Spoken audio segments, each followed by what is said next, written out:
John Parker venait de poser son café matinal sur son bureau lorsque le téléphone sonna, brisant le calme de sa maison de Phoenix.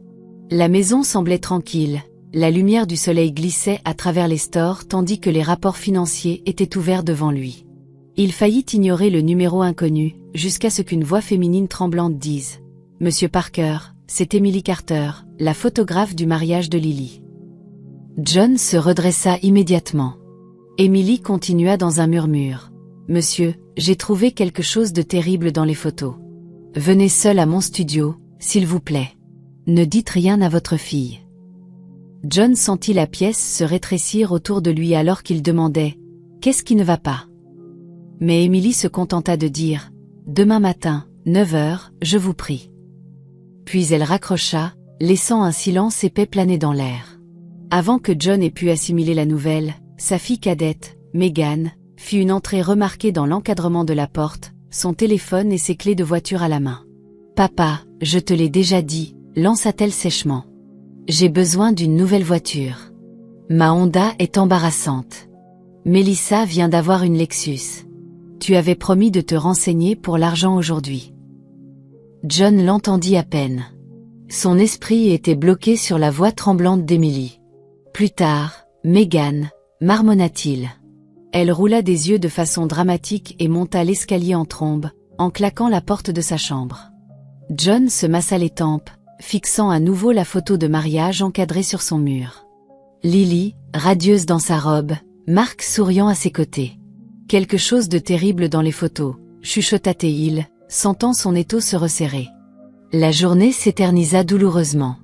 John essaya de lire des rapports de stock, mais ne parvint pas à se concentrer sur une seule ligne. Vers midi, le petit ami de Megan, Scott, entra dans son bureau sans frapper, comme il le faisait souvent. « Et, le vieux, » dit Scott avec désinvolture. « Megan dit que tu agis bizarrement.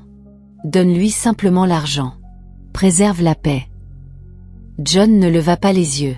« J'ai dit, plus tard, Scott. » Mais Scott eut un rictus et croisa les bras. « Petite amie heureuse, vie heureuse, non. » Il partit sans attendre de réponse. John expira lentement. 38 ans, sans emploi, vivant dans sa maison, sans payer de loyer, et assez audacieux pour donner des conseils. Le soir tomba avec une lourdeur que John ne pouvait secouer. Il mangea des pâtes réchauffées seul pendant que Scott regardait la télévision dans le salon comme s'il en était le propriétaire. Les rires bruyants de Megan résonnaient au plafond alors qu'elle parlait à quelqu'un à l'étage. À 19h30, la sonnette retentit. Sa fille aînée, Lily, se tenait sur le pas de la porte. Cheveux parfaits, vêtements parfaits, sourire parfait. Elle entra avec assurance et s'assit sur le canapé. « Papa, Mark et moi avons trouvé une magnifique maison, » dit-elle. 4 chambres, piscine, vue sur la montagne. Nous avons juste besoin d'un peu d'aide pour l'apport. Environ $40,000. Elle sourit doucement comme si le chiffre n'était rien. John sentit une pression creuse dans sa poitrine alors que Lily parlait. Elle parla de la maison comme s'il avait déjà accepté, comme si son argent n'était qu'une extension de ses projets. 40 000, répéta-t-il doucement. Est-ce un problème? Demanda-t-elle, un ton tranchant dissimulé derrière son ton agréable. Papa, le marché est compétitif. C'est important. John étudia son visage attentivement. L'apparence soignée, la posture confiante, la chaleur qui n'atteignait pas tout à fait ses yeux. Laisse-moi y réfléchir, dit-il calmement. Son sourire tressaillit, mais elle se leva et l'embrassa sur la joue. S'il te plaît, ne tarde pas trop, dit-elle avant de partir. Lorsque sa voiture disparut au bout de la rue, John resta seul sur le pas de la porte avec un sentiment qu'il ne pouvait chasser. Quelque chose n'allait vraiment pas. Cette nuit-là, le sommeil refusa de venir.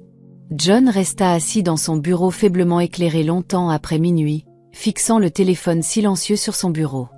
Les mots d'Emily continuaient de résonner dans son esprit comme un écho. Il ne pouvait échapper à quelque chose de terrible. Ne dites rien à votre fille. Il ouvrit le tableur du mariage de Lily. Celui qu'il avait créé en planifiant la célébration de $60,000. Chaque détail de ce jour lui revint. Son sourire, les vœux, la musique, la façon dont Mark lui tenait la main. Qu'est-ce qui pourrait ne pas aller avec les photos? Chuchota-t-il, sentant une froide lourdeur s'installer dans sa poitrine. À l'aube, il renonça à essayer de se reposer. Il se doucha, s'habilla et quitta la maison avant que Megan ne se réveille. Il ne voulait ni de questions, ni de plaintes, ni du rictus paresseux de Scott. Le trajet vers le centre-ville de Phoenix sembla plus long que d'habitude. Il n'arrêtait pas d'imaginer ce qu'Emily pourrait lui montrer. Sa voix tremblante n'était pas celle de quelqu'un qui exagérait. C'était la voix de quelqu'un qui avait vu quelque chose qui changeait tout. Lorsqu'il atteignit l'entrepôt reconverti qui servait de studio, ses mains étaient stables, mais son cœur battait la chamade. Emily l'accueillit à la porte, nerveusement, en repoussant une mèche de cheveux derrière son oreille.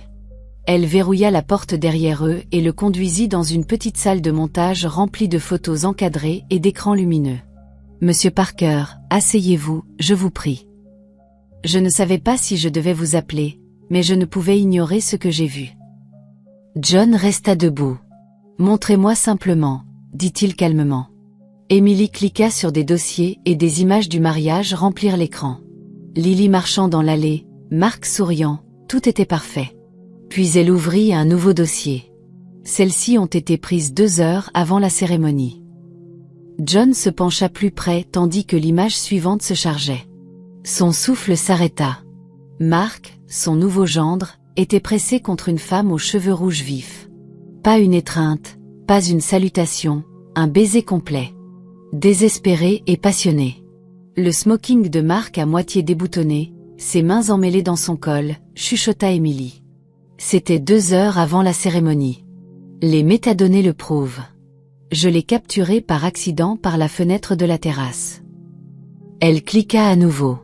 Un autre angle, un autre baiser, un autre moment qui fit l'effet d'un couteau glissant entre les côtes de John. « Qui est-elle » demanda-t-il, la voix à peine audible. « Je ne sais pas » répondit Emily doucement. Emily cliqua une fois de plus, révélant l'alliance de la femme, un bandeau doré étincelant sous le soleil. « Elle est mariée » murmura John, en reculant. Ses genoux semblaient faibles alors qu'il s'agrippait au bord de la chaise. Le visage de Mark sur les photos n'était ni confus ni craintif. Il était confiant, familier, comme un homme qui avait fait cela de nombreuses fois. « Pouvez-vous prouver l'heure » demanda John. Emily hocha la tête, ouvrant les métadonnées. Horodatage, coordonnées, empreinte digitale numérique. Cela tiendra n'importe où, l'assura-t-elle alors qu'elle lui remettait une clé USB contenant chaque photo. John referma son poing dessus. Quelque chose en lui avait changé. Aigu, douloureux, irréversible. Le retour à la maison sembla irréel, comme si John regardait quelqu'un d'autre derrière le volant. Chaque feu rouge, chaque virage, chaque rue familière se brouillait. La clé USB dans sa poche semblait plus lourde que du métal, plutôt comme une pierre le tirant vers le fond. Mark avait trompé Lily 2 heures avant de l'épouser, avec une femme mariée. John se gara dans son allée et resta assis un long moment, fixant la maison tranquille qu'il avait travaillé toute sa vie à protéger. Pourquoi l'épouser du tout, chuchota-t-il. Quel était le but? À l'intérieur de la maison, le chaos était exactement le même qu'à son départ. Scott était affalé sur le canapé, les pieds sur la table, happant d'une main et mangeant des chips de l'autre. « Et, le vieux » dit Scott sans lever les yeux. « Prends-moi une autre boisson. » John referma doucement la porte derrière lui. À l'étage, hurla Megan depuis sa chambre. « Papa, j'ai besoin d'argent pour le spa ce week-end. » Sa voix flottait dans l'escalier comme si elle appartenait à quelqu'un à qui l'on devait quelque chose. John ne dit pas un mot. Il se contenta de marcher jusqu'à son bureau, de fermer la porte et de s'asseoir en silence. À minuit, il ne faisait même plus semblant de se reposer. Il ouvrit la liste des cadeaux de mariage que Lily lui avait donnés. Elle avait insisté pour des cadeaux en argent, pas de liste de mariage. L'argent est plus pratique, papa. Le total s'élevait à 45 000 $ en enveloppe, plus le chèque de 20 000 $ qu'il avait personnellement écrit, plus le chèque de 10 000 $ que son associé avait remis directement à Mark. Presque 75 000 $ collectés en une seule nuit. John fixa les chiffres assez longtemps pour qu'il se brouille. Le mariage était-il une question d'amour? Murmura-t-il. Ou d'argent? Il se souvint avoir entendu les rires de Lily une semaine après le mariage. Nous avons tellement de chance, papa, avait-elle dit. Les gens ont été vraiment généreux. Mais maintenant, il se demandait ce qu'elle voulait vraiment dire. Il pressa ses doigts contre son front. Chaque détail de cette nuit, les sourires, les discours, les décorations parfaites, semblaient soudainement mis en scène, comme une performance, et il avait payé pour la scène. À 3 heures du matin, il prépara un café fort et se tint seul dans sa cuisine, regardant par la fenêtre les collines désertiques obscures. Quelque chose n'allait pas, profondément pas, et il savait qu'il n'en avait vu que le début. À 9 heures le lendemain matin, John entra dans sa banque. Patricia, la directrice de l'agence, l'accueillit chaleureusement. « Monsieur Parker, qu'est-ce qui vous amène ?» Il força un petit sourire. « J'ai besoin de vérifier un chèque de mariage que j'ai écrit. 20 000 $. Je veux juste m'assurer qu'il a été encaissé correctement. » Patricia tapa rapidement. « Oui, c'est le cas. Il est allé sur un compte joint au nom de Lily et Mark Parker. Ouvert il y a 2 mois. » John cligna des yeux. « 2 mois. » « Oui, » dit Patricia joyeusement. « Le 12 mai. On dirait qu'ils ont planifié à l'avance. » John hocha lentement la tête, la remercia et partit. Mais son esprit s'emballait. Un compte joint ouvert exactement 2 mois avant le mariage. Exactement quand Lily avait insisté pour des cadeaux en argent. Exactement quand Mark avait commencé à être excessivement poli avec John. Les pièces s'assemblèrent dans la tête de John comme un puzzle formant une image laide. Ce n'était pas un amour spontané. C'était une planification, un effort coordonné. Il resta assis dans son camion garé devant la banque pendant presque 10 minutes, agrippant le volant alors que la vérité s'installait profondément dans son estomac. Ils ont planifié l'argent, chuchota-t-il. Ils ont tout planifié. Lorsqu'il rentra chez lui, il traversa tranquillement le couloir, avec l'intention d'aller directement à son bureau. Mais alors il entendit la voix de Megan venant de l'étage. Forte comme d'habitude. Elle était en haut-parleur. « Papa agit bizarrement, » dit-elle. « Mais ne t'inquiète pas, Lily, Scott et moi pouvons tenir encore 6 mois. Il craquera forcément. » John se figea.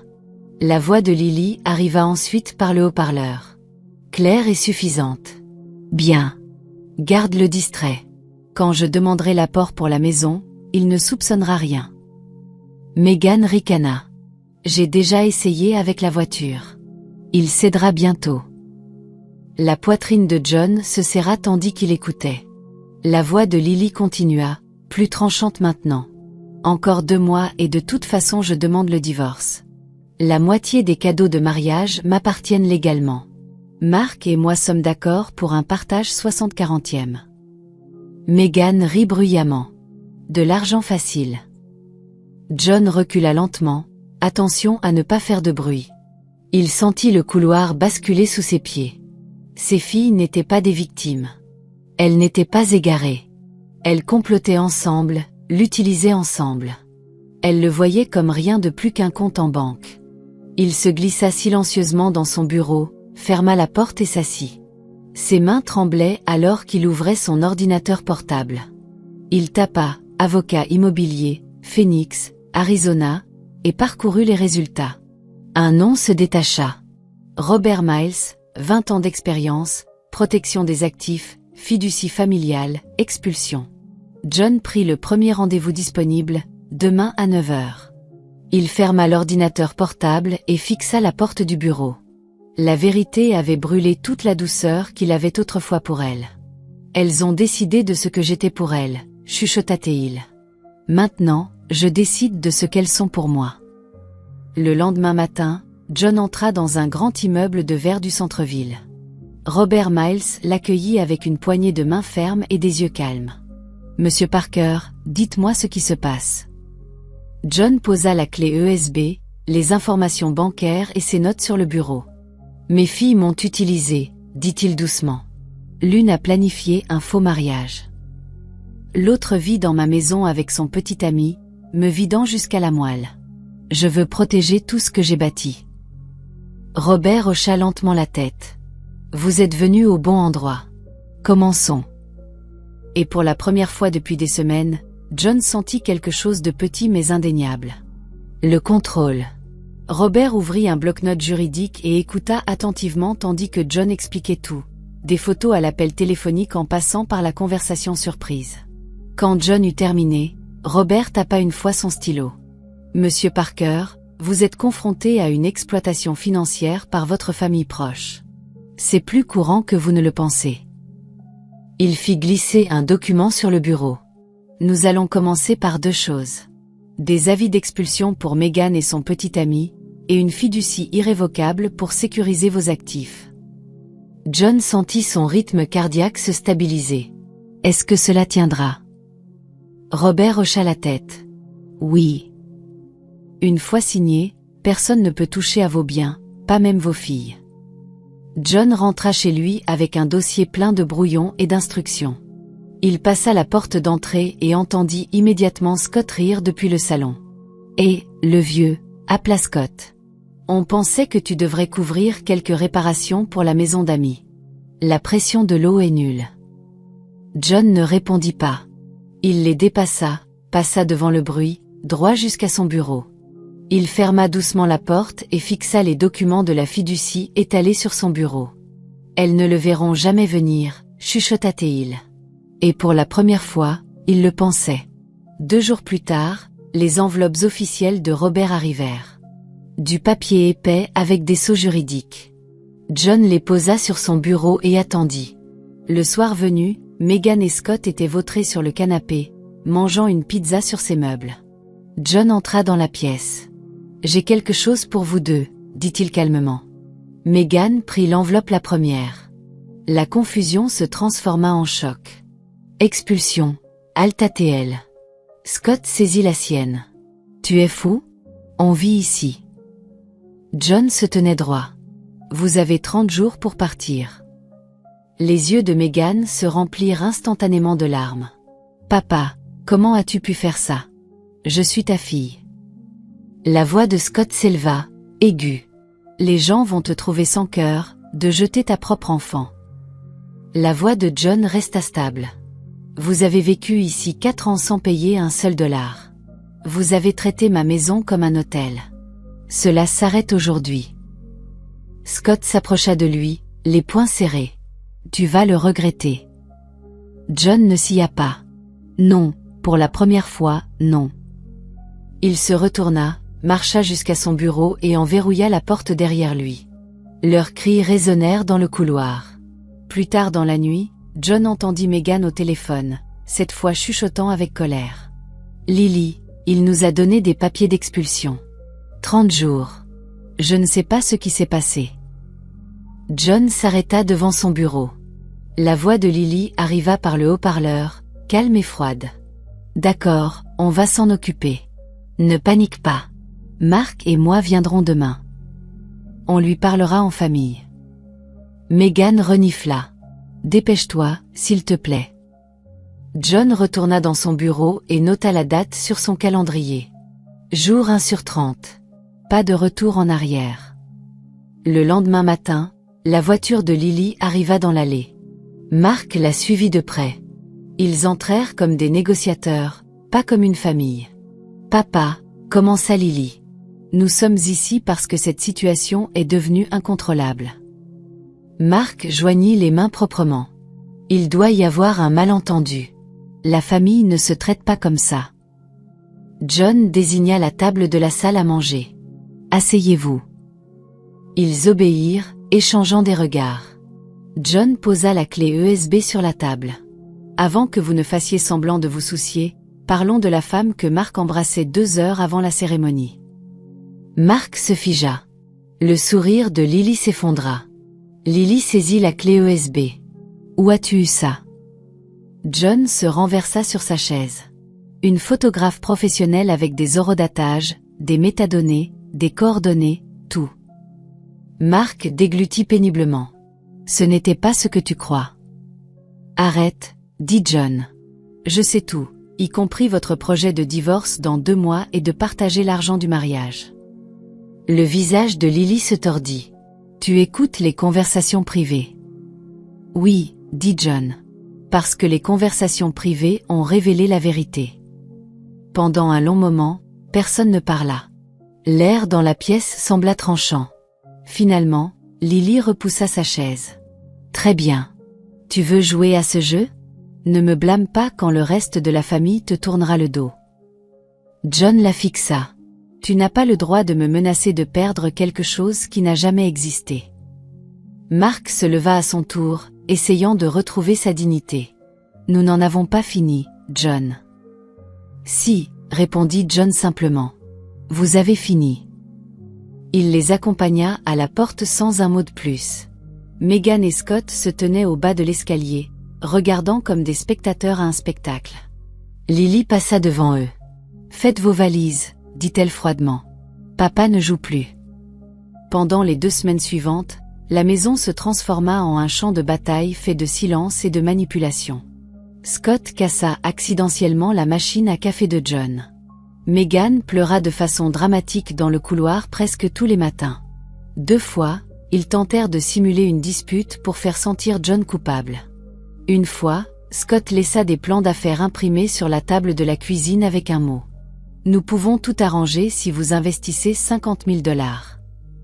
John les jeta sans lire au-delà de la première ligne. Il refusa de s'engager. Le compte à rebours continua. Jour 18. Jour 19.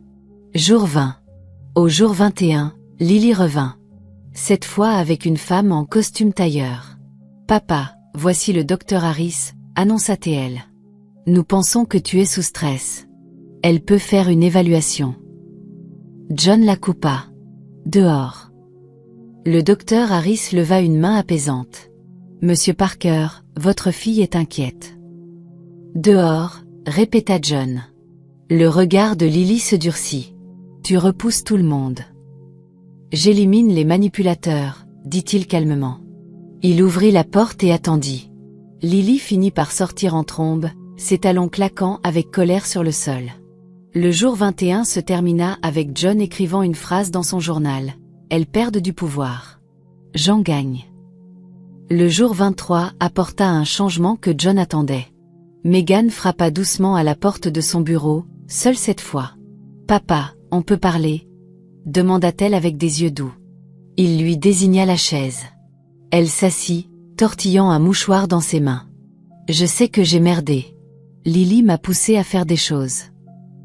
Je n'aurais pas dû dire ce que j'ai dit. Je t'en supplie. Laisse-nous rester. John l'observa attentivement. Sa voix tremblait, mais ses yeux étaient stables et calculateurs. Non, dit-il calmement. Il ne s'agit pas de Scott. Tu as aimé le plan. Le mouchoir se figea dans sa main. Le masque tomba. Son visage se durcit instantanément. Très bien, reste seul, cracha-t-elle. Ne t'attends pas à ce qu'on se soucie de ce qui t'arrive. Elle sortit en trombe, en claquant la porte si fort que le chambranle trembla. À l'étage, John l'entendit marcher de rage, suivi par la voix frustrée de Scott. Ça n'a pas marché. Sérieusement, il nous reste 1 semaine. John se renversa sur sa chaise, expirant lentement. Jour 23. 7 jours restants. La maison ressemblait à une tempête se préparant pour son assaut final. Mais il n'avait plus peur. Il écrivit une ligne dans son carnet. 7 jours de bruit en plus. Une vie de paix ensuite. Le jour 25 apporta une attaque d'un genre différent. John revint de la quincaillerie pour trouver la porte de son bureau légèrement ouverte. Il la fermait toujours complètement. À l'intérieur, ses documents de fiducie étaient exactement où il les avait laissés, mais empilés différemment. Quelqu'un les avait fouillés. Ce soir-là, les yeux de Wendy étaient lus. Scott était anormalement calme. Il savait. Il comprenait enfin que l'argent, l'entreprise, la maison, tout était déjà légalement protégé. John se servit un verre d'eau et ne dit rien. Quelle panique. Qu'elle se débatte. La loi était déjà de son côté. Jour 27. Lily appela, non pas en colère, mais désespérée. Papa, écoute. Le divorce a lieu. Mark et moi partageons tout. Et les avocats ont pris la moitié. Sa voix tremblait. J'ai juste besoin de 20 000 $, juste pour me remettre sur pied. John regarda par la fenêtre, observant le coucher de soleil de l'Arizona peindre le ciel en orange. Non, dit-il. Le souffle de Lily se coupa. Papa, je suis ta fille. Il répondit doucement. Tu as cessé d'être une fille quand je suis devenu un portefeuille. Lily raccrocha sans un mot de plus. John ne sauvegarda pas le numéro. Le jour 29 fut calme. Trop calme. John se réveilla dans le silence. Pas de cris, pas de bruit de pas, pas de dispute. Megan et Scott restèrent dans leur chambre la plupart de la journée, chuchotant. Au dîner, ils n'apparurent pas. John mangea seul, appréciant la tranquillité rare. Il fit la vaisselle, traversa son salon et réalisa quelque chose. Ce calme, cette paix, ce silence. C'était ce que sa maison ressentait autrefois. Il resta là un long moment, la main posée sur le dossier de sa chaise préférée, imaginant la vie qui l'attendait de l'autre côté de demain. Le jour 30 arriva. John rencontra le shérif adjoint Alvarez et son avocat, Robert, sur l'allée. « Prêt ?» demanda l'adjoint. John hocha la tête. Ils s'approchèrent de la porte. Alvarez frappa fermement. Megan Parker, Scott Reed. Bureau du shérif. Ouvrez la porte, s'il vous plaît. Après une longue pause, Megan ouvrit, les yeux gonflés. C'est cruel, chuchota-t-elle. Scott apparut derrière elle, la mâchoire serrée. Alvarez entra. Vous avez 2 heures pour prendre vos effets personnels. Vêtements et essentiels uniquement. Pas de meubles. Megan se mit instantanément à sangloter. Scott marmonna des jurons. Pendant 2 heures, John regarda tranquillement depuis le couloir tandis qu'il fourrait des vêtements dans des sacs et attrapait des affaires éparpillées. Megan essaya une fois de l'approcher. « Papa, s'il te plaît, ne fais pas ça. » John ne bougea pas. « Vous avez eu 30 jours, dit-il calmement. Scott le bouscula une fois, le regard noir. « Tu crois que tu gagnes? Attends juste. Tu auras besoin de nous un jour. » John ne répondit pas. À la fin des 2 heures, ils traînèrent leur sac jusqu'à la voiture. Megan se retourna une dernière fois, le visage strié de larmes. « Tu vas le regretter. » John dit simplement « Non, je ne le regretterai pas. » Elle monta dans la voiture et ils s'éloignèrent. Lorsque leur voiture eut finalement disparu au bout de la rue, l'adjoint Alvarez remit à John un document final. « Ils sont officiellement expulsés. S'ils reviennent sans permission, appelez-nous. » John le remercia, serra la main de Robert et retourna lentement dans la maison. Le silence le frappa en premier. Pur, complet, étrange de la meilleure façon. Il erra dans les pièces qu'ils avaient autrefois occupées. Vide à nouveau. Il atteignit la cuisine, regarda autour de lui et sentit quelque chose de surprenant monter en lui. Le soulagement. Un soulagement profond et puissant. 3 jours plus tard, John se tenait sur sa terrasse avec son café matinal, regardant la lumière du soleil se déverser sur Paradise Valley. Les documents de la fiducie arrivèrent par courrier. Entièrement exécutés, légalement scellés. Tout ce qu'il avait bâti en 40 ans appartenait maintenant à un futur qu'il contrôlait, pas à une famille qui avait tenté de le vider. Son téléphone vibra. Numéro inconnu. C'était Emily, la photographe dont l'appel avait tout changé. « Monsieur Parker, je voulais juste prendre de vos nouvelles. » John sourit pour la première fois depuis des semaines. « Je vais bien, Emily. Vraiment. » Leur conversation se termina par quelque chose d'inattendu. « Voudriez-vous prendre un café un de ces jours ?» demanda John doucement. La voix chaude d'Emily répondit « J'aimerais beaucoup cela. » Après l'appel, John se tint à la rambarde, regardant la vallée briller sous le soleil levant. Sa maison était paisible. Sa vie lui appartenait à nouveau. Son futur, tranquille, sûr, honnête, commençait enfin. Il n'était pas seul. Il était libre. Et pour la première fois depuis longtemps, John Parker se sentit prêt pour le prochain chapitre de sa vie. Si vous avez aimé cette histoire, n'oubliez pas d'aimer cette vidéo, de vous abonner et de nous dire d'où vous regardez. Merci de votre écoute.